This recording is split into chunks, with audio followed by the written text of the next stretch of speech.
केरल के मुख्यमंत्री पिनराई विजयन के बयान पर बीजेपी ने पलटवार किया है। बीजेपी प्रवक्ता सुधांशु त्रिवेदी का कहना है कि विपक्ष की मानसिकता ही विभाजनकारी है। उन्होंने कहा कि विपक्ष ने जय हिंद के नारे में भी हिंदू मुसलमान ढूंढ लिया। दरअसल केरल के मुख्यमंत्री पिनराई विजयन ने संघ परिवार पर हमला बोलते हुए कहा था कि भारत माता की जय और जय हिंद के नारे सबसे पहले 2 मुसलमानों ने लगाए थे। क्या संघ इन नारों को त्याग देगा?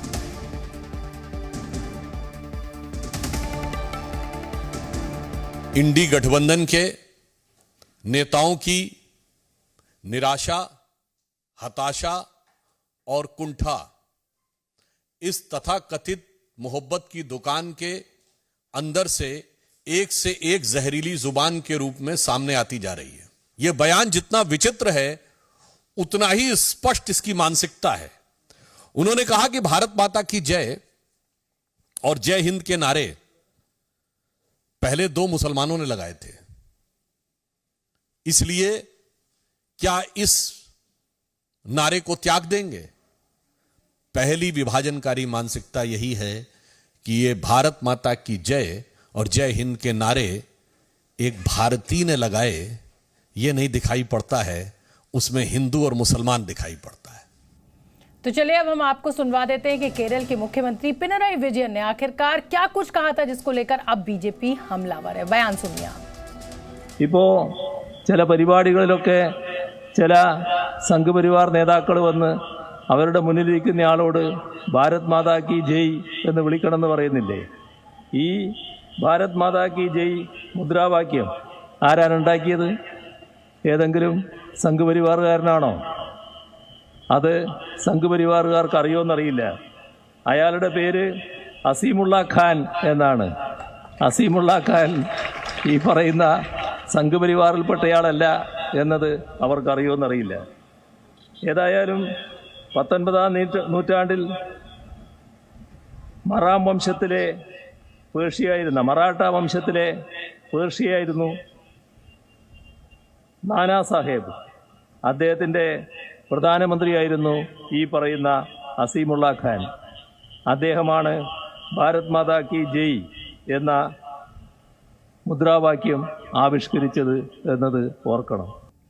और इसी बड़ी खबर पर जी न्यूज संवाददाता रविंद्र कुमार दिल्ली से मेरे साथ लाइव जुड़ रहे हैं। रविंद्र, एक बात तो माननी पड़ेगी, चुनावी समर है, बयानों का वार पलटवार लगातार जारी है, लेकिन कुल मिलाकर कोई भी नेता, कोई भी राजनीतिक दल जनता से जुड़े हुए मुद्दे नहीं उठा रहा है। ना महंगाई की बात हो रही है, ना बेरोजगारी की बात हो रही है, ना साफ हवा की बात हो रही है, ना साफ पानी की बात हो रही है। हाँ, हिंदू मुसलमान इसने ये कह दिया, उसने वो कह दिया, कंगना रनौत को उसने क्या हमला बोल दिया, फिर कंगना रनौत ने क्या बोल दिया। जिक्र जो है और पूरी जो सियासत है वो सिर्फ इसी दिशा में आगे बढ़ रही है चुनाव से पहले। बिल्कुल शोभना, देखिए आम आदमी से जुड़े मुद्दों को अभी तक इस चुनाव प्रचार के मुद्दा बनाया नहीं गया है। और बिल्कुल जाहिर सी बात है, किस व्यक्ति के खिलाफ किस तरह की बातें की जा रही है, किसका कैसा आचरण है, हिंदू मुस्लिम वाली बातें कही जा रही है। जहाँ तक केरल की बात अगर कहा जाए, वहाँ के मुख्यमंत्री की बात है, तो वहाँ LDF और UDF ये दोनों INDI गठबंधन की कहीं ना कहीं एक दूसरे के मिले हुए हैं पूरे देश में, लेकिन वहाँ आपस में लड़ाई हो रही है। अब बीजेपी केरल में अगर कहा जाए तो हिंदुत्व की बात कर रही है, वहाँ पर अल्पसंख्यक खासकर मुस्लिम और ईसाइयों के बीच में लड़ाई है LDF और UDF की, जो अपने पाले में कितना ज़्यादा वोट पा सके। और इसीलिए वहाँ की इस तरह का बयान दिया गया कि एक मुस्लिम ने इस तरह का भारत माता की जय लगाया था नारा।